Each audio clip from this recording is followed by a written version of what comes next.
माननीय उपसभापति महोदय, मंगलवार 8 नवंबर के दिन रात्रि 8 बजे के बाद भारत के प्रधानमंत्री श्री नरेंद्र मोदी जी ने एक घोषणा करी, राष्ट्र के नाम संदेश दिया। देश के इतिहास में पहली बार आज़ादी के बाद एक प्रधानमंत्री ने एक बड़ा फैसला राष्ट्र को संदेश के माध्यम से बताया कि सरकार ने निर्णय किया है कि 500 रुपए के और 1000 रुपए के जो करेंसी नोट हैं भारत के अंदर सर्कुलेशन में, उनको सरकार रद्द करती है। उनको लीगल टेंडर मध्य रात्रि के बाद नहीं माना जाएगा। माननीय प्रधानमंत्री जी ने यह भी कहा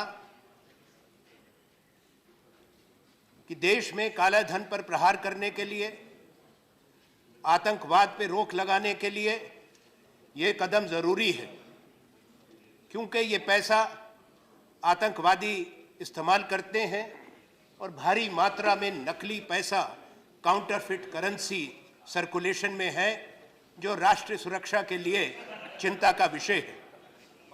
मैं आरंभ में एक बात स्पष्ट कर देना चाहता हूं कि जहां तक काला धन, अपराध का पैसा, ड्रग मनी, काउंटरफिट मनी का प्रश्न आता है, उसमें इस सदन में दो राय नहीं है, एक मत है। हम काले धन के खिलाफ हैं, हम आतंकवाद के खिलाफ हैं, हम विरोध करते हैं हर उस शक्ति का, हर उस संस्था का जो भारत की करेंसी को नकली बनाती है और उसको इस्तेमाल करते हैं वो लोग जो देश के हित का नुकसान करते हैं। पर प्रश्न ये उठता है माननीय उपसभापति महोदय कि देश के अंदर 16,63,000 करोड़ का करेंसी नोट सर्कुलेशन में था। उसमें से 86.4 500 और 1000 के नोट थे।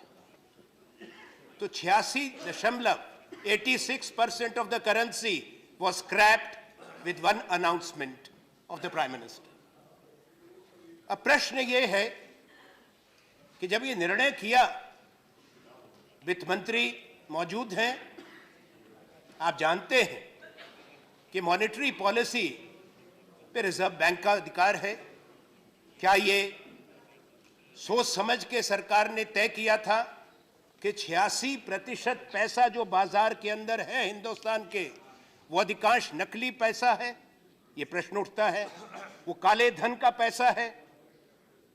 ये बुनियादी सवाल आपसे है, क्योंकि भारत में जो कैश टू जीडीपी रेशो है वो 12 और 14% के बीच में है।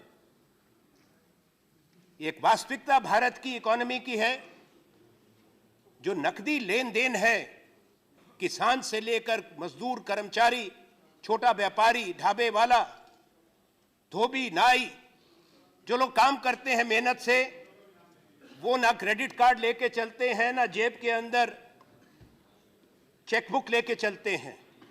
प्रश्न प्रधानमंत्री से है कि क्या उस दिन उन्होंने जो कहा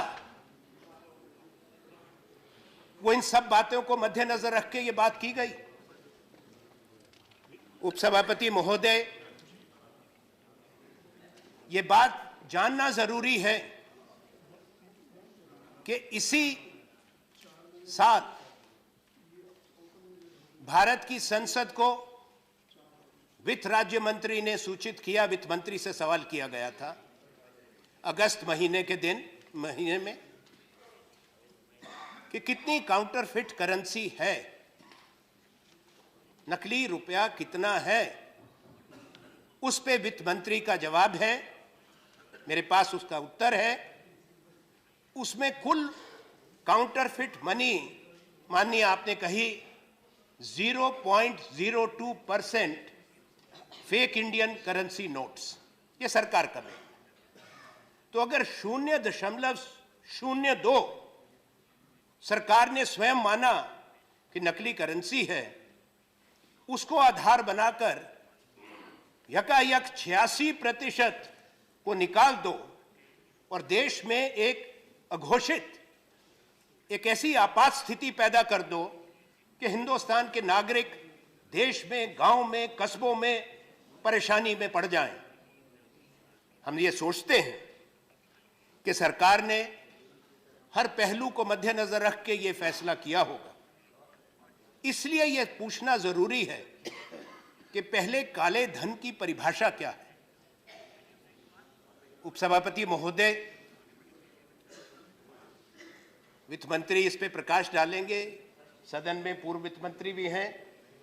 ये काला धन, ये जो शब्द है, अपराध का पैसा, बेईमानी का पैसा, समझ में आता है, पर मैं I consider the usage of the word black and its association with something illegal as racist, but that's a separate issue. Now, because from where does it come? You say crime money, illegal money, proceeds of crime, tax evasion. खैर वो वित्त मंत्री बताएंगे, ये पहले से चल रहा है, इन्होंने ये शब्द नहीं बनाया, इसलिए मैं आप पे कोई छीटाकशी नहीं कर रहा हूँ, तो पहले से भी यही कहते थे। पर ये प्रश्न है, इस पे हमको चर्चा करनी चाहिए कि क्या ये उचित है या कोई और शब्द इसके लिए बनाया जाए।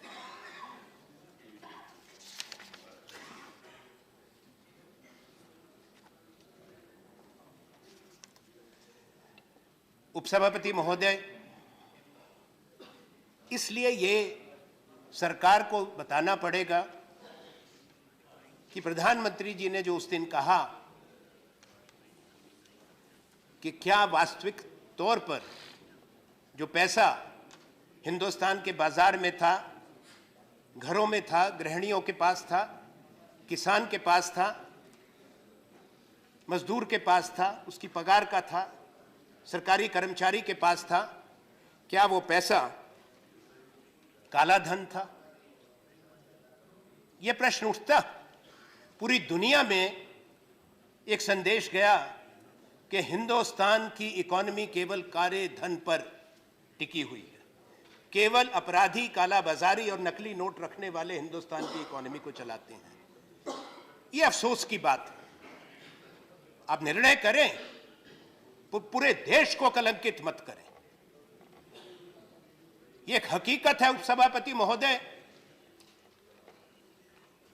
कि हमारी इकोनॉमी में कृषि का एक विशेष योगदान है।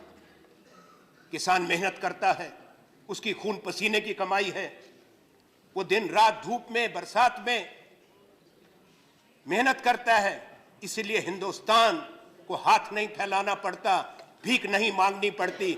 हिंदुस्तान अपना पेट खुद भरता है और अन्नदाता हमारा किसान है, जो धरती को जोतता है, मेहनत करता है। वो अपनी फसल को लेके मंडी में आता है। आपकी एग्रेरियन इकोनॉमी है क्या? वो टेम्पो में लाता है फसल को, ट्रैक्टर में लाता है, भाड़े की गाड़ी में लाता है। वो जब मंडी में बेचता है, उसको नकद में भुगतान होता है। कई बार पूरी कीमत भी नहीं मिल पाती। ये एक हकीकत है हिंदुस्तान की। क्या वो किसान जो मंडी में उसकी फसल की कीमत उसको अदा की जाती है नकदी में, क्या वो किसान काला धन लेकर आता है, काला धन लेकर जाता है?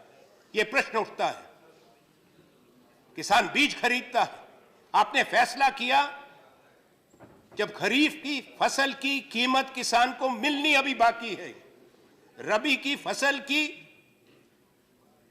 बिजाई शुरू होनी है, किसान को बीज खरीदना है, किसान को खाद खरीदनी है, आज क्या हालात आपने की है कि वो सब काला धन है? इतना नहीं हुआ, करोड़ों खेत मजदूर काम कर रहे हैं हिंदुस्तान के खेतों के अंदर। तमाम खेत मजदूर आज बेकार हो गए।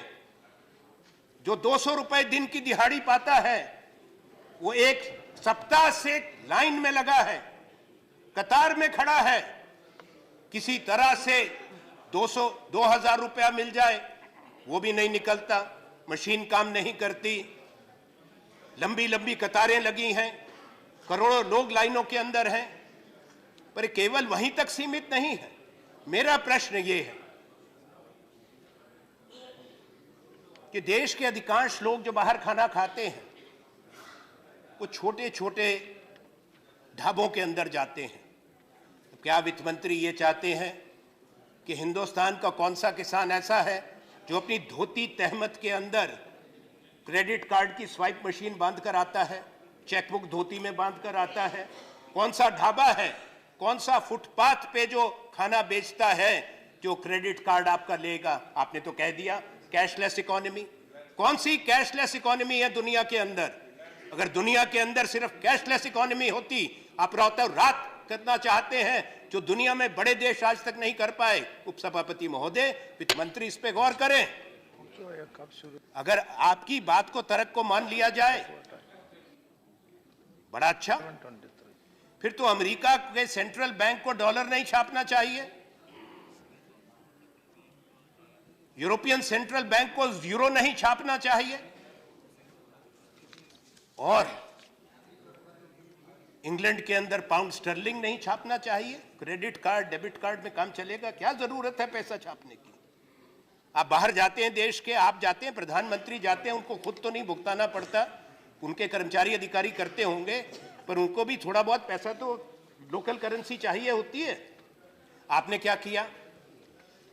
सब लोगों को, हिंदुस्तान के तमाम नागरिक को बिना किसी वार्निंग के, हम एक सभ्य देश हैं, rule based, rule governed country है, संवैधानिक प्रजातंत्र भी हैं, आपने देश के सब लोगों को अपराधी बना दिया। कम से कम उनको बताते कि फलां तारीख से हम बंद करने जा रहे हैं। सरकार का तर्क आया कि अगर पहले बता देते, ये प्रधानमंत्री ने कहा, वित्त मंत्री जी आपने भी कहा, तो आतंकवादियों को फायदा हो जाता, जिनके पास काउंटरफिट पैसा है उनको फायदा हो जाता। अब ये तर्क ऐसा अजीब है, किसी की समझ में नहीं आ रहा। मैं आपके माध्यम से सरकार से पूछता हूं कि जरा ये बताएं, कृपा करके ज्ञान दें। आप तो प्रधानमंत्री तो बहुत इसमें ज्ञान रखते हैं, प्रकाश दे रहे हैं देश दुनिया को। मुझे ये बताएं कि आपने ये निर्णय किया, अगर आप लोगों को कहते कि हम आपको 2 सप्ताह का, 1 महीने का, जो हमने हमारी सरकार के समय में भी हुआ, डिमोनेटाइजेशन पहले भी हुआ, आजादी के बाद हुआ, 1946 में पहला फैसला था, 1978 में दूसरा फैसला था, जब 1000 रुपए का नोट हटा दिया गया था, 2000 का फैसला उस वक्त की एनडीए सरकार का था जिसने 1000 का नोट वापस लाया, पर लोगों को समय दिया जाता था। मेरा प्रश्न यह है, आपके माध्यम से पूरे सदन और देश देखें, क्योंकि अभी तक सिर्फ सरकार और प्रधानमंत्री का प्रवचन सुन रहे हैं, सब चैनल वही दिखाते हैं, कि कौन सा आतंकवादी बोरी भरकर रिजर्व बैंक और स्टेट बैंक के पास जाता कि मेरा काउंटरफिट मनी बदल दो? आपने कैसा तर्क दे दिया? अरे वही जाता जिसकी जेब में लीगल पैसा है, मेहनत का पैसा है, जिस पे वो टैक्स देगा। और आपने उसके बाद क्या किया?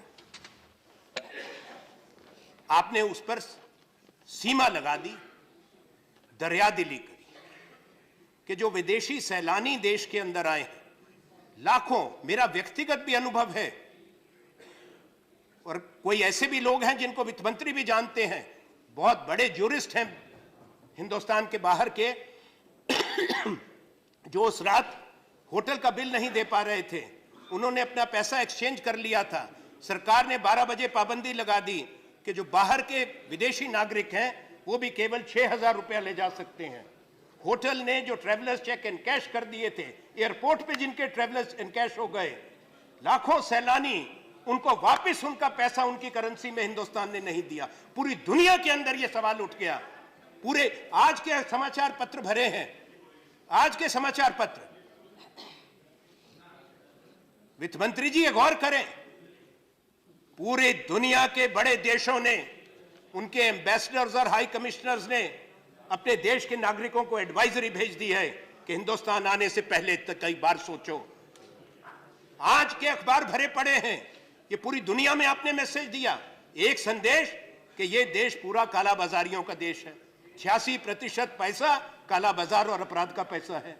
दूसरा, तुम आप यहां पे आओगे टूरिस्ट के रूप में, होटल में ठहरोगे, हम आपका पैसा ले लेंगे, आपको ही वापस नहीं देंगे, क्योंकि आपने तो चेंज कर लिया, हम तो आपको 6,000 रुपया देंगे।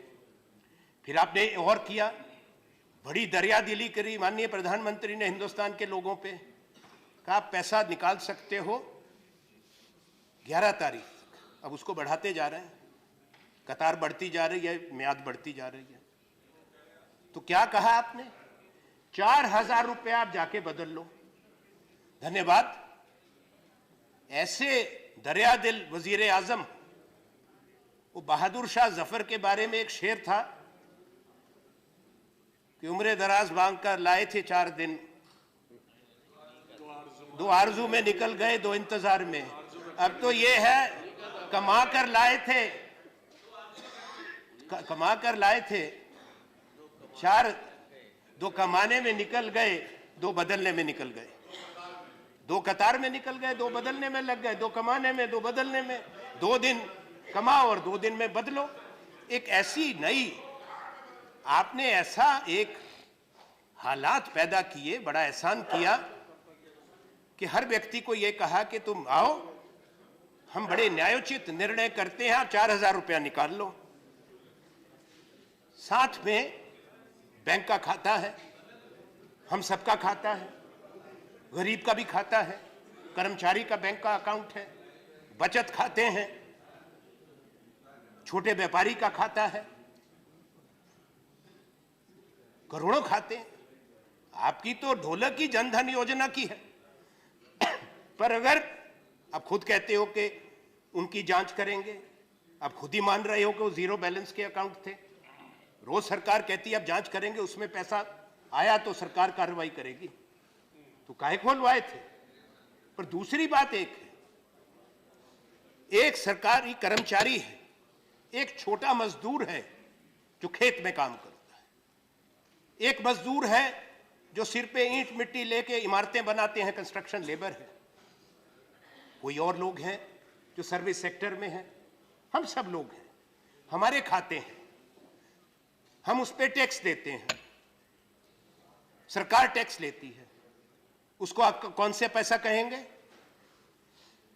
कौन सा अधिकार प्रधानमंत्री और आपका है कि बैंक में जमा खातों पे पैसा निकालने पर आप पाबंदी लगाएं? यह अधिकार किस कानून ने आपको दिया है? किस संविधान ने आपको यह कानून दिया है? यह कैसा देश आप बना रहे हैं कि पैसा हमारा हो और आपसे भीख मांगे कि हमको अपने अकाउंट से अपना पैसा निकालने दो? इसको आप न्याय कहते हैं? इसको काले धन से लड़ाई कहते हैं? आपने आर्थिक अराजकता भारतवर्ष में लाई है। आपने हिंदुस्तान की जो अर्थव्यवस्था है, जो नकदी भुगतान पे चलती थी, आपने उसकी रीढ़ की हड्डी तोड़ी है। आने वाला वक्त आपको बताएगा। काले धन से लड़ाई के तरीके हैं। आप पढ़े 1978 में आरबीआई के गवर्नर थे आईजी पटेल, उन्होंने क्या लिखा था?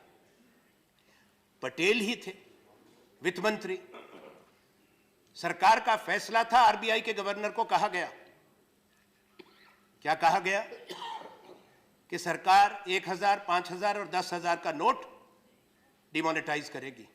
उस वक्त ऑर्डिनेंस आया था। आप तो कोई ऑर्डिनेंस नहीं लाए, आज तो नादिर शाही है, फैसला हो गया, घोषणा हो गई, अमल करो। पर उस वक्त के गवर्नर ने लिखा था, वित्त मंत्री जी, और मैं उपसभापति महोदय आपके माध्यम से सदन और देश को बताना चाहता हूं, उन्होंने फाइल पर लिखा आरबीआई के गवर्नर ने कि यह फैसला सही फैसला नहीं होगा। उसका कारण उन्होंने बताया। कारण यह बताया कि ये जो पैसा है, अगर आप सोचते हैं कि अपराध का पैसा है, या जिसको आप काला धन कहते हैं, इल गॉटन मनी कहते हैं, that would be lying in the pockets or in the almirahs or suitcases of the people, that is wrong. And it would be absurd to think that. I'm repeating his words. Because that money would have been invested in real estate, in bullion, that is gold, in securities, or in foreign exchange, or would have gone out of the country. This is IG Patel's note. Later on, the then finance minister 1 year later realized, when there was a gold crisis and Morarji Desai's government had to start releasing gold held by the Reserve Bank.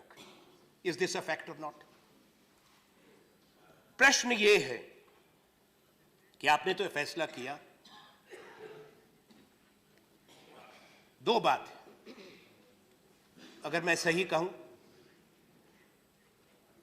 कि आपने सब बिना डॉक्टरी के सब surgeon बन गए, हर चीज पे सर्जिकल स्ट्राइक है, हम भी थोड़ी सी कर लेते हैं, हर चीज पे सर्जिकल स्ट्राइक हो। पाकिस्तान को घर पे घुस के मार दिया, जरूर बदला लो। काले धन पे सर्जिकल स्ट्राइक हो गई, गजब की बात है। सारे में यही हो गया, बेचारा हर आदमी का सब सर्जिकल स्ट्राइक हो गई।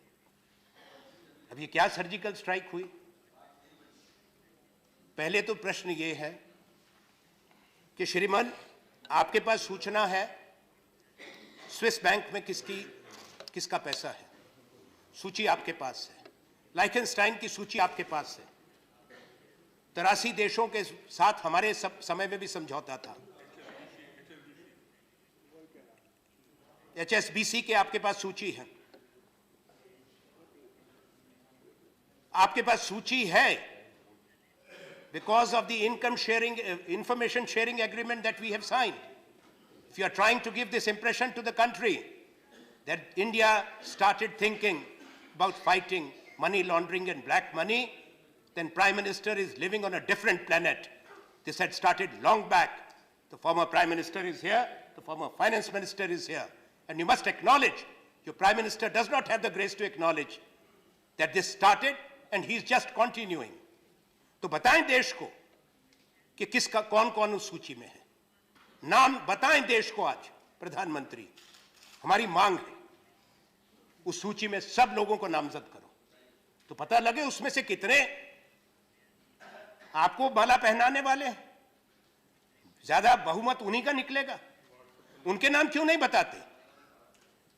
जारी करिए सूची।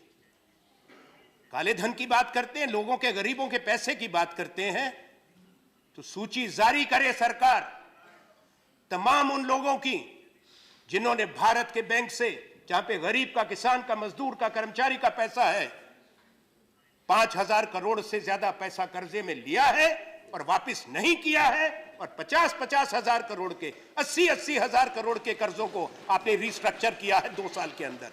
ये बताएं कि 2 साल में कितने दसियों हजार करोड़ के आपने कर्जे माफ किए हैं। उन लोगों के नाम बताएं जिनके आपने कर्जे माफ किए। आपने किसान का एनपीएस कितने हैं? 8 लाख करोड़। आपने किसान का कर्जा माफ किया? किसको फायदा हुआ आपके फैसलों से? आपकी नाक के नीचे से लोग जा रहे हैं, जिन पे पीएमएलए के केसेस हैं, उनको आप नहीं पकड़ते।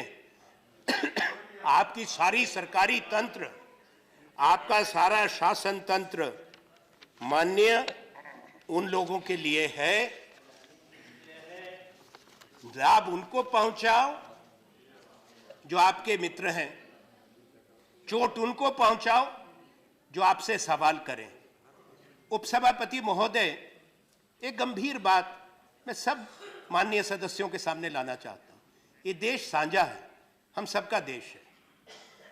ये बात नहीं कि आप सरकार है तो भारत आपका हो गया, हम सरकार में थे तो देश हमारा था, हम विपक्ष में हैं तो हम गैर भारतवासी हो गए। ये आपने एक वातावरण बना दिया है कि आज सवाल नहीं कर सकते। सरकार है, आपने कह दिया। अगर आप कोई प्रश्न करते हैं तो राष्ट्रभक्ति की बपौती आपके पास है, बाकी की राष्ट्रभक्ति पे प्रश्न चिन्ह है। क्या आप राष्ट्रभक्त नहीं है? अगर आप कहो कि भाई उरी के बाद हमला हो गया, बारामूला में हो गया, पांपोर में हो गया, सब्जियां में हो गया, अखनूर में हमला हो गया, हमारे फौज के अफसर मारे जा रहे हैं, सैनिक मारे जा रहे हैं। भाई साहब, आप तो मरीज की सर्जरी करके आए थे, सर्जरी करने के बाद तो फिर सारा मामला ठीक हो गया, उसके बाद हमारे फौजी क्यों मरते हैं? सवाल मत करिए। ये सेना के खिलाफ है, ये देश के खिलाफ है, ये प्रजातंत्र है। नरेंद्र मोदी जी तो आएंगे नहीं हमारी बात सुनने। अब आप कितनी सुना सकते हैं, आप तो सज्जन हैं, सदन के नेता भी हैं, जो कहे थोड़ा बहुत सुना देना कि भाई हमने ये कहा है। शायद कमरे में बैठ के सुनते होंगे, क्योंकि आज तक तो वही सुनाते हैं, एक तरफी बात होती है, वो सुनाते हैं, सब सुनते हैं, यही हालात है। तो आज सवाल ये है, हालात ऐसे पैदा हो चुके हैं कि आपने ये फैसला किया, हम कहें आपने सूचना क्यों नहीं, आतंकवादियों को फायदा होता, आप उनकी मदद की बात करते हो, काला धन वालों को फायदा होता, आप उनकी बात करते हो। तो ये जरा सोच के, थोड़ा संयम से सरकार को, प्रधानमंत्री को गंभीरता से बात करनी चाहिए। प्रधानमंत्री तो बन चुके, अब वो जो बरसों करते रहे, आप लोगों का अधिकार था विपक्ष में, वो भी प्रतिपक्ष में थे। अब 2.5 साल हो गए, आज की तारीख पूरे 2.5 साल मध्यावधि सरकार की, आपके चुनाव जीतने की हो गए। 16 नवंबर है आज। अब सारी बात बदल दी। आप काला धन बाहर से वापस क्यों नहीं लाए, आप सवाल नहीं कर सकते। कौन है आप सवाल करने वाला? नहीं लाए। आपने 5 करोड़ रोजगार आज तक पैदा कर देने थे, 2 करोड़ एक साल में, 2.5 साल में 5 करोड़। अब सवाल नहीं कर सकते। प्रधानमंत्री तो काले धन के साथ लड़ाई में जूझ रहे हैं, सीमा पार सर्जिकल स्ट्राइक कर रहे हैं। हर आपका वायदा, जो आपने लोगों को सपने दिखाए थे, आपने प्रधानमंत्री और आपकी सरकार ने वायदा खिलाफी हिंदुस्तान के लोगों के साथ की है, नौजवानों के साथ की है।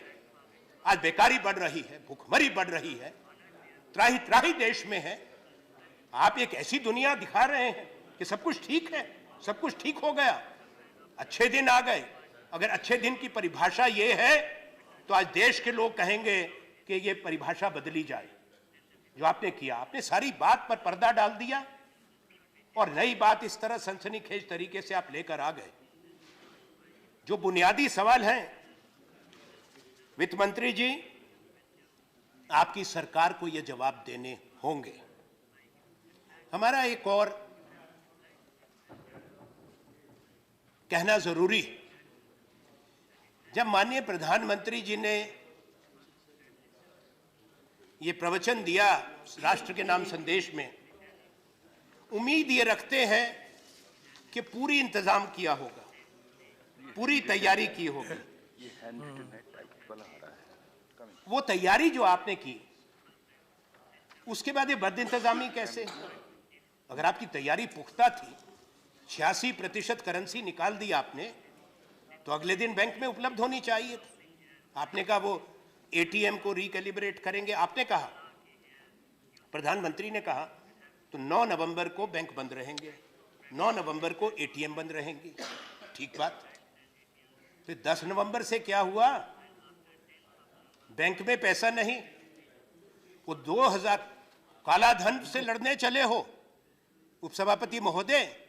500 रुपए का नोट और 1000 का नोट रद्द कर दो और 2000 का नोट ले आए, जो रंग छोड़ रहा है, जो बचपन में हमको मिलता था चूर्ण के पुड़िया के अंदर, वैसे रंग का एक 2000 का नोट ले आया, जो कोई चाहता नहीं है।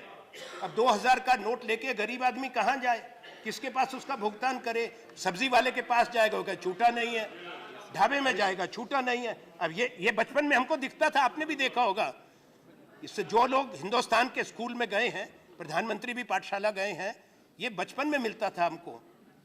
और एक खेल भी होता था, उसमें वही पुड़िया मिलती थी।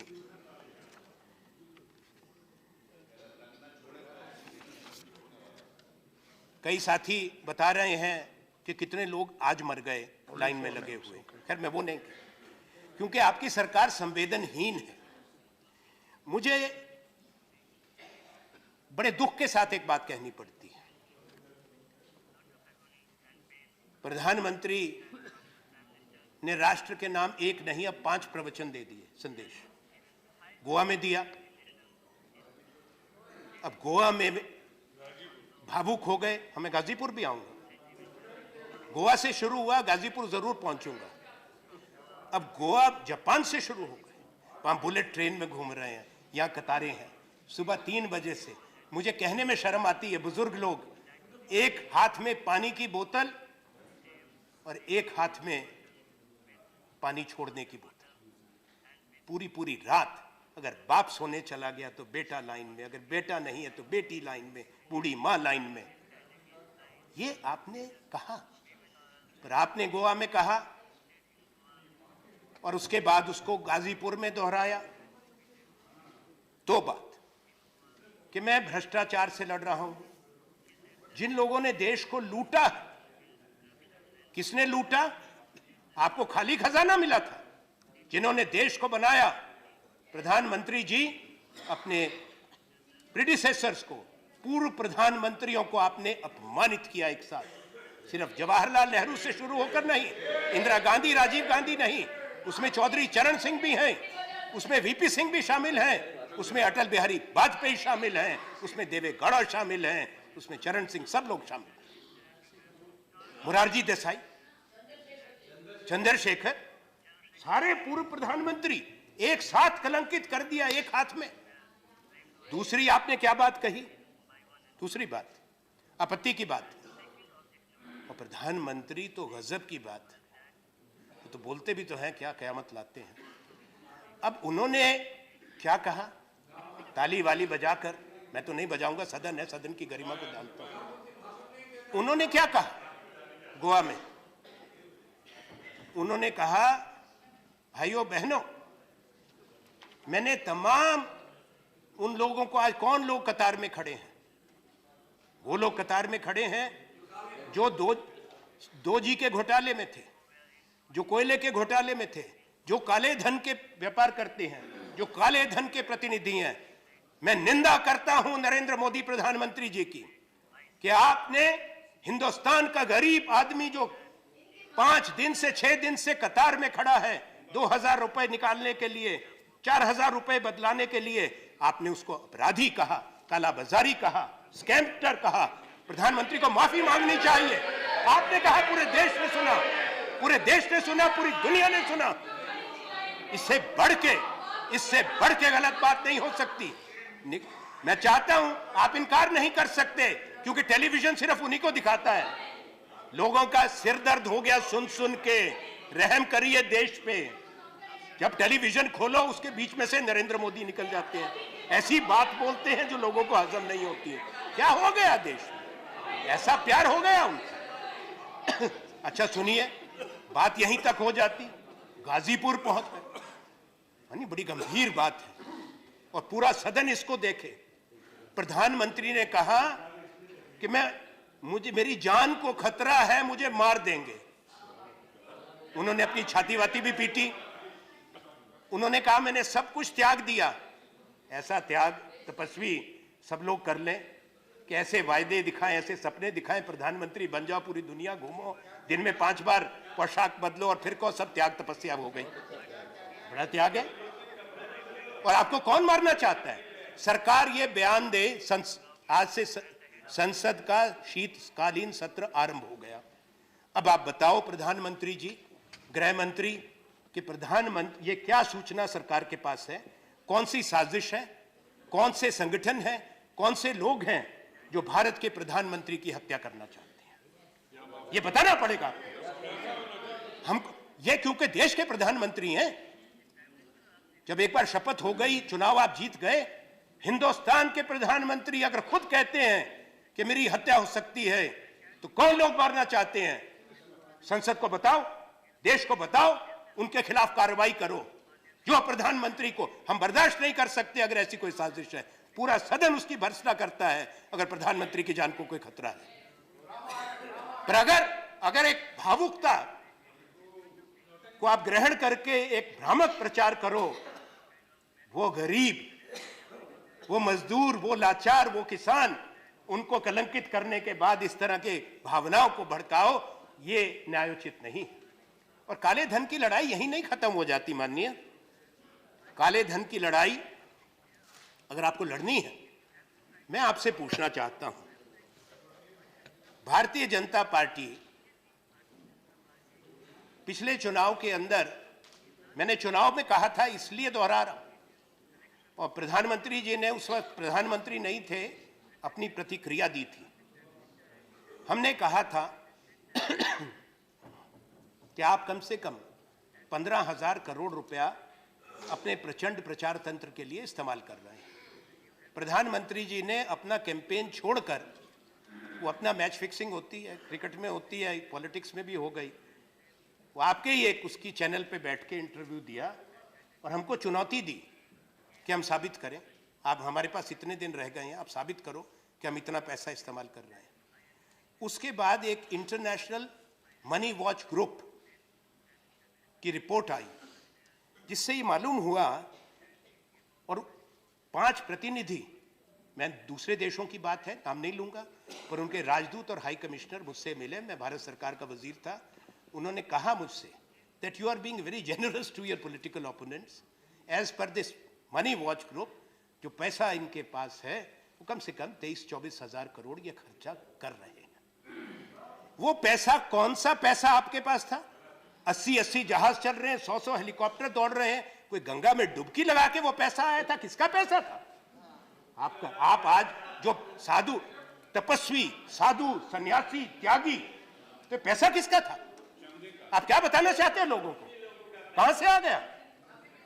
और आज भी है। प्रधानमंत्री जो गाजीपुर में गए थे, आपने कहा गाजीपुर में, इनका मैं जरूर पहुंचूंगा, वो गाजीपुर की रैली का क्रेडिट कार्ड से पेमेंट हुआ था, चेक से पेमेंट हुआ था? किसने पेमेंट करी? खूब वहां पे दहाड़ रहे हैं खड़े होकर। कर्नाटक में आपके एक नेता की बच्ची की शादी हो रही है, वहां पे क्या तूफान हो रहा है? 500 करोड़ रुपया शादी में इस्तेमाल हो रहा है, सारे इनके नेता वहां पे जा रहे हैं, और काले धन के खिलाफ गिरफ्तार करो ना उसको। हंस क्यों रहे हो? पकड़ो उसको। 500 करोड़ कहां से आया? सारा दुनिया देख रही है, दुनिया के अखबार उस पे लिख रहे हैं। पर मैं एक गंभीर बात पे आना चाहता हूं, और यह आवश्यक है।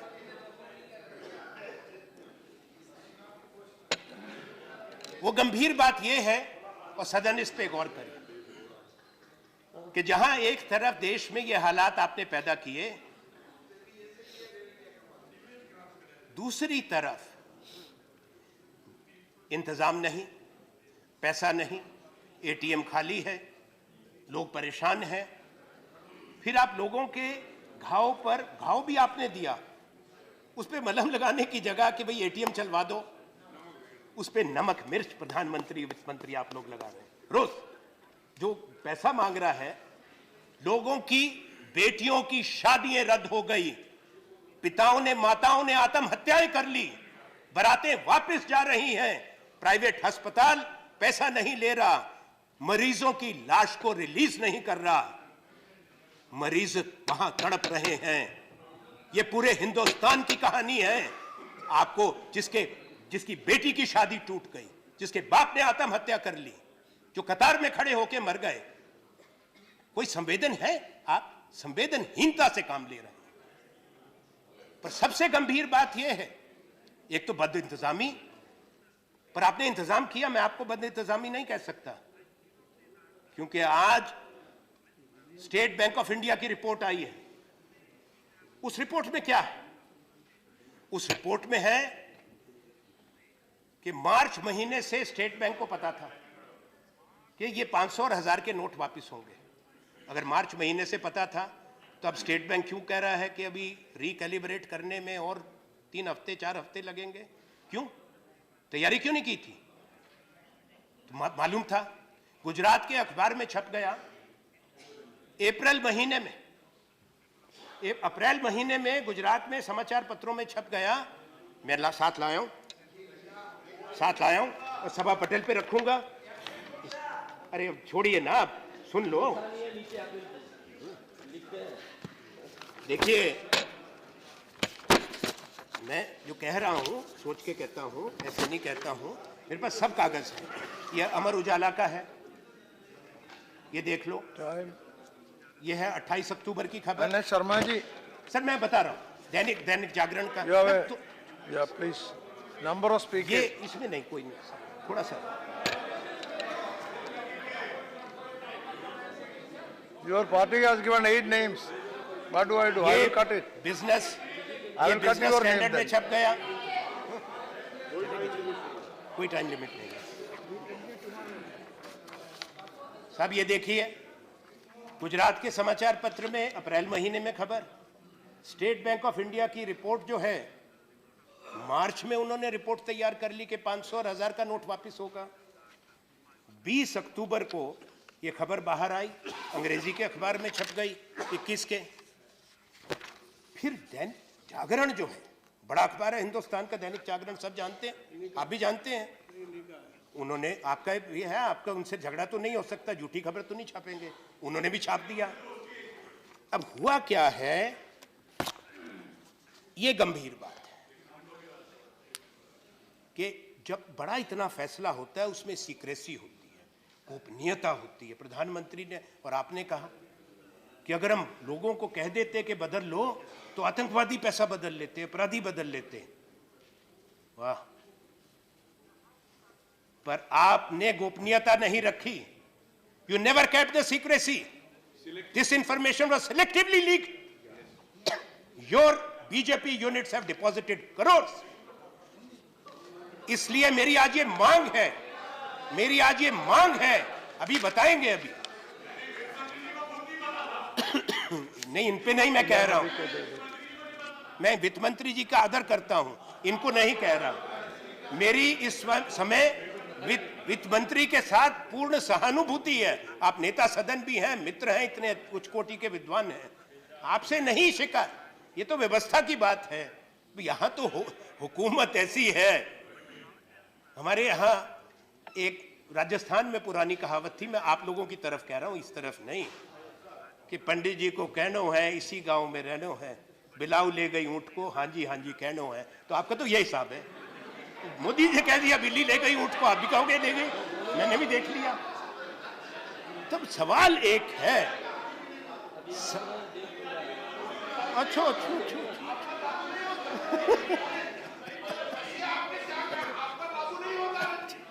नहीं भैया, हम पे कहां लागू होता है, हम तो बोल रहे हैं। तो सवाल ये है, ये सदन तय करे सरकार की जवाबदेही। वित्त मंत्री जी जब आप उत्तर दें, ये जांच होनी चाहिए कि अप्रैल महीने में जब गुजरात में छप गया और आज की तारीख तक, 8 तारीख तक, मध्य रात्रि तक, पर मैं कहता हूं 5 बजे बैंक होने तक, बंद होने तक, कितने लोगों ने 1 करोड़ से ज्यादा का सोना खरीदा। मैं पिछले तारीखें बता रहा हूं आपको, कितने लोगों ने फॉरेन करेंसी खरीदी, कितने लोगों ने बुलियन में इन्वेस्ट किया, और कितना पैसा, क्योंकि एक फाइनेंशियल इंटेग्रिटी यूनिट है, global financial integrity unit, they have come out with the report the amount of money which left India between April and September. ये बातें सामने लाओ, उन लोगों की लिस्ट भी सामने लाओ।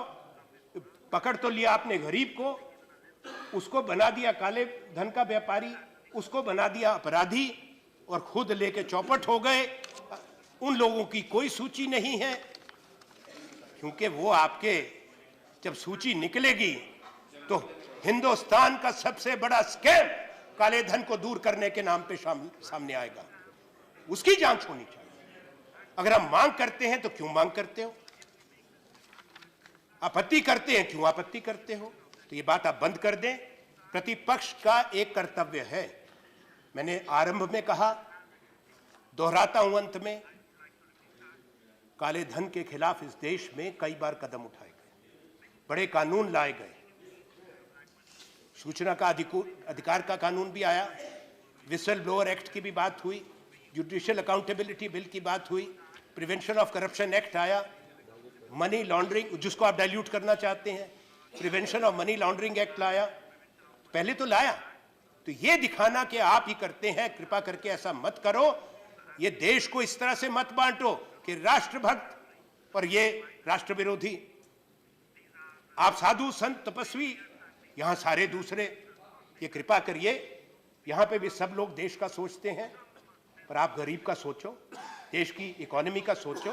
कहीं ऐसा ना हो, ये मित्र है आपके भी हमारे सबके, कि आपके वित्त मंत्री काल के अंदर देश की अर्थव्यवस्था ऐसी बिखरे कि आपको भी दुख हो, देश को दुख हो, और गरीब